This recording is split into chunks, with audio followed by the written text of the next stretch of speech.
Hello and welcome back to the Reiki Gem Wellness channel. Let's talk crystals.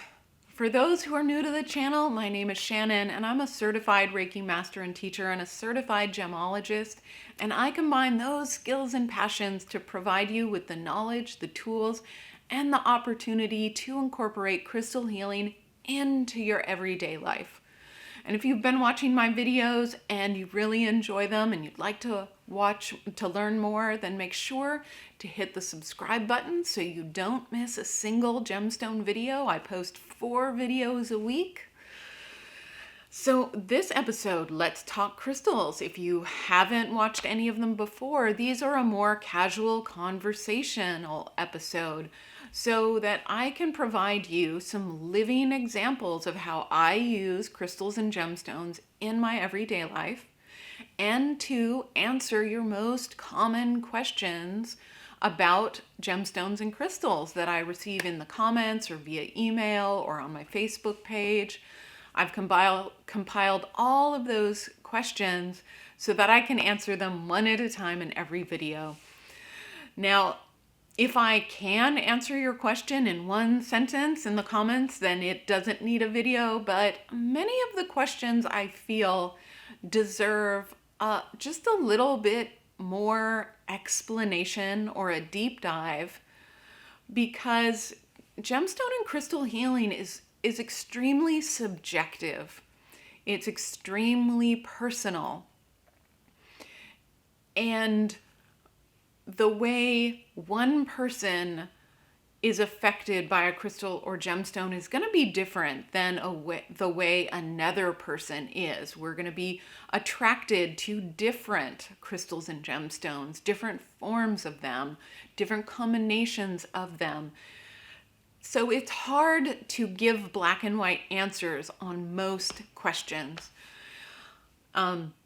I did talk about this a little bit in my Reiki level 1, that the sensations and the experiences we have will differ.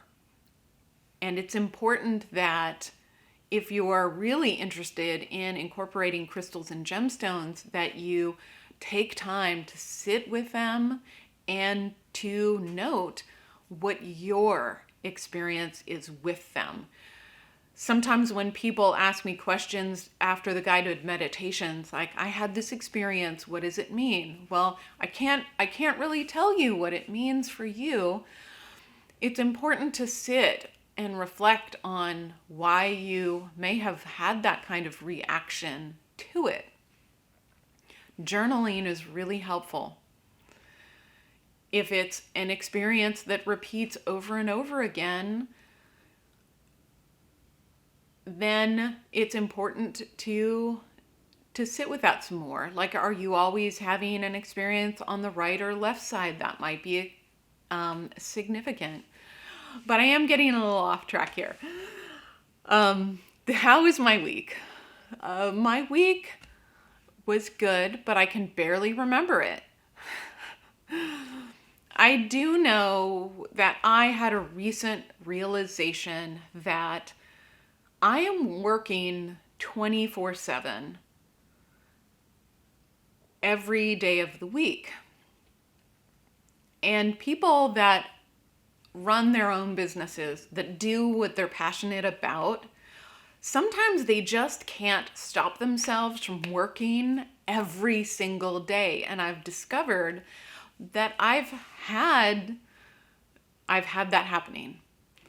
I have not had a day off. I haven't been giving myself rest. I decided that what I need to do is give myself one day a week where I don't do any work, I don't do any chores, no teaching, and no running errands. So I have to plan my week so that I run all my errands and I get all of my tasks done, so that on Saturday I can have some extra sleep and recuperate. What helps me with that? It's not always easy for a person who loves their work to set it aside and relax. And Amazonite helps me quite a bit with releasing that sense of responsibility and to-do-ism. Like, I need to be doing something. I need to be productive. I need to do. And Amazonite helps me release that and just relax. Just do some things that I feel are fun. Spend time with my family doing things that are fun and relaxing and not productive. So I did use Amazonite this week. And you may have seen me hold up Amazonite on a regular basis. And I did want to touch on that in the video today, that for me, you are going to see some of the same gemstones over and over and over, like howlite, hematite, fluorite, red jasper, Amazonite, honey calcite. Those are what I call guardian gemstones. If you haven't already seen my video on guardian gemstones, I'll link that up in the eye above. These are gemstones that we are called to at a particular time in our life that help us with reoccurring situations or multiple situations. This group of guardian gemstones will change and evolve over time because we're not always going to need that energy for the rest of our lives. So when you see the same gemstones come up for me, then those are my current guardians. Those are the ones that I keep nearby so that I can grab them quickly when I need them. Amazonite is on that list because it's one of the ones that's helping me with self-care and taking care of myself right now. Another gemstone I reached for this week was black tourmaline, because I did feel a little inundated and overwhelmed with others' negativity this week. It kind of came out of the blue. It doesn't happen often, and maybe I was being a little sensitive to it, but yeah, I just felt like I needed that. And it also, black tourmaline is a grounding stone for me. It helps me reset my energy, if that makes sense. And like, if I'm in a bad mood and I just don't know why, I think maybe that was what it was this week for me. Like, if I'm just in a cranky or bad mood and I don't know why, then holding black tourmaline kind of transforms that energy for me and lifts my mood and sheds off anything I may have accumulated that's affecting my mood. And then the final stone I reached for this week was lepidolite. I just had some moments of panic, minor panic this week. One of our major appliances died while I was using it. It's hard when a clothes washer dies in the middle of a load and you've got all the wet clothes and all the water in there, etc. And, there was a few other things that caused a little bit of panic. And lepidolite is a stone that eases that brings it down, that releases that sense of panic so you can think rationally about what's going on and what you need to do with it. Another stone that helps with that is petrified wood. I filmed a video on petrified wood this week, and that's one of the benefits of it as well. So we're getting our washer replaced. My husband tried everything that he could do to fix it himself, and it's not fixing. So lepidolite helps. This also really helped me when I was working in my corporate job, and I would have full-on panic attacks. Lepidolite was so helpful in releasing the sharpness and the constriction that comes with a panic attack. If you've had those, you know what I'm talking about. So that was my week. The question that I am going to talk about today is, what are my most highly recommended gemstone books? These are not sponsored in any way, but I have a lot of gemstone books, but I do have a few that I refer to on a regular basis. The links for these are in the description below if you want to get them yourself. But I'm going to start with my absolute favorite. I've had this book for 15 years. I refer to it most often. And this is Love is in the Earth, A Kaleidoscope of Crystals by Melody. This is not a picture book. This is not one that you will use to identify gemstones. This is pure, like it's big.